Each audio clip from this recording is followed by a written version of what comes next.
my dear friends, and welcome back to another video. So today we have some really interesting Star Wars updates, as well as the return of Captain Rex. But first, Kathleen Kennedy has now shut the door on a possible Obi-Wan Kenobi Season 2.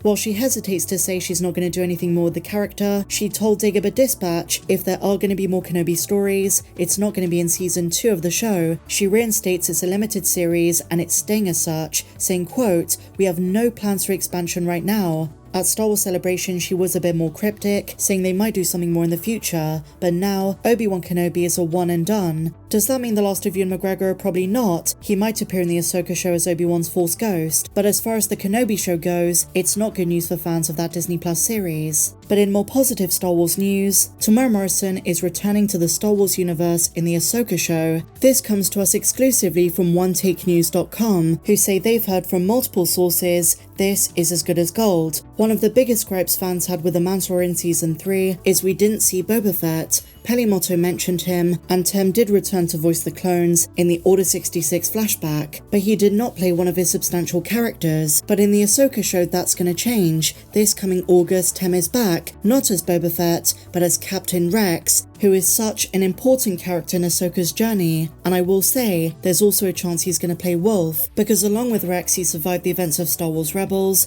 but not their friend Gregor.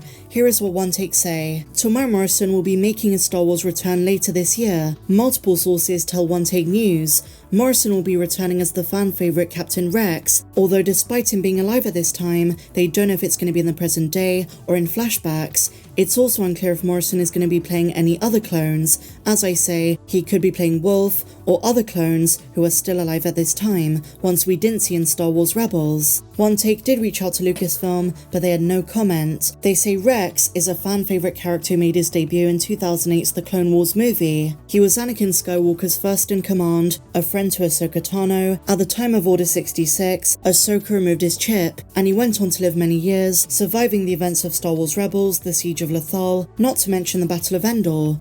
Rex, during the events of the Ahsoka show, is still alive. And while it's D. Bradley Baker who voiced the character over the years, it's going to be Temuera Morrison playing the character in live action, the face of the clone army and their donor Jango Fett. And if you don't buy into the theory that this clone in episode 2 is Captain Rex, then this is Temuera Morrison's first time playing the character.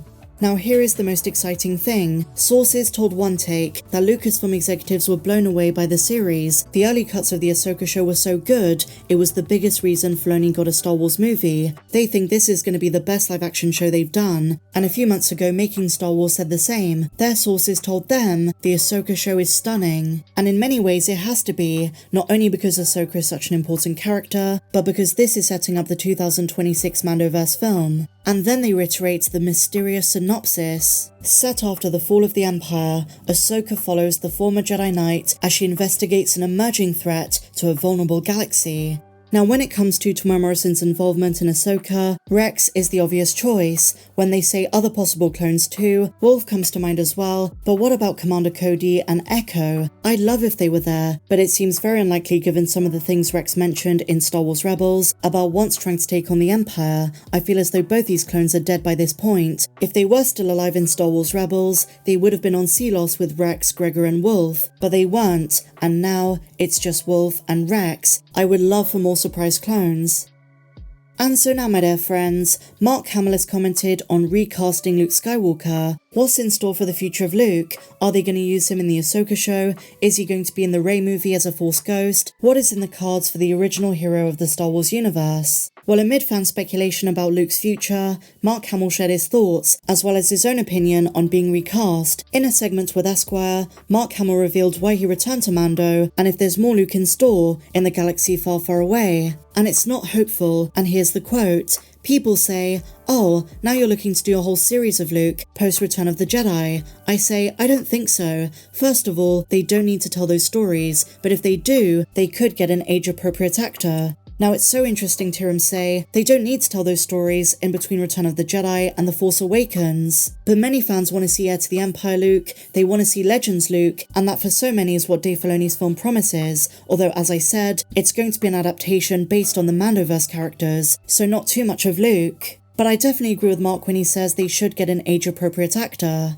The deepfake stuff in Book of Boba Fett and Mando Season 2, that was fine, but those actors themselves, particularly Graham Hamilton, could play Luke without the deepfake. As you can see in the behind the scenes for the Book of Boba Fett, he was great in the role. It's more human, it looks more natural. Not to mention it's more affordable for Lucasfilm. One of the reasons they don't throw him into more stuff is because of the price. Those algorithms, that technology, it's not cheap. And prior to Mando Season 2, fans were saying Sebastian Stan could take on the role, and at the time Mark Hamill himself commented he approves, he gave his blessing. And the MCU actor himself responded saying, "Never say never." Is this a possibility? Who knows? So whether we see more Luke Skywalker in the future remains unknown, but at least audiences now know where Mark Hamill himself stands. An absolute legend. I know some fans weren't keen on his depiction in the sequel trilogy, but let me know in the comments down below if you want to see more Luke in these stories.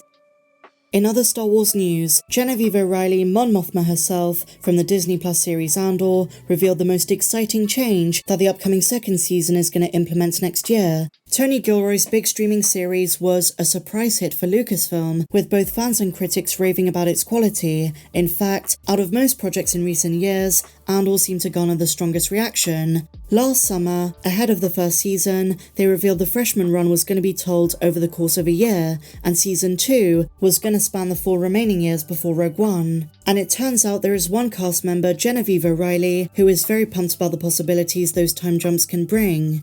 In an interview with The Playlist, O'Reilly teases the biggest change in the second season. Here's what she said. "I think what they've done going into the second season is quite extraordinary. The way it allows for the piece to be almost like a juggernaut." She notes how compelling it is to jump a year every 3 episodes. She notes it drives the narrative in an exciting way, and season 2 being the last of the show is being treated as such, as a final season, so there are going to be some big surprises, but overall a satisfying story, building up to who Andor is by the time of Rogue, and killing Tivik in that first scene.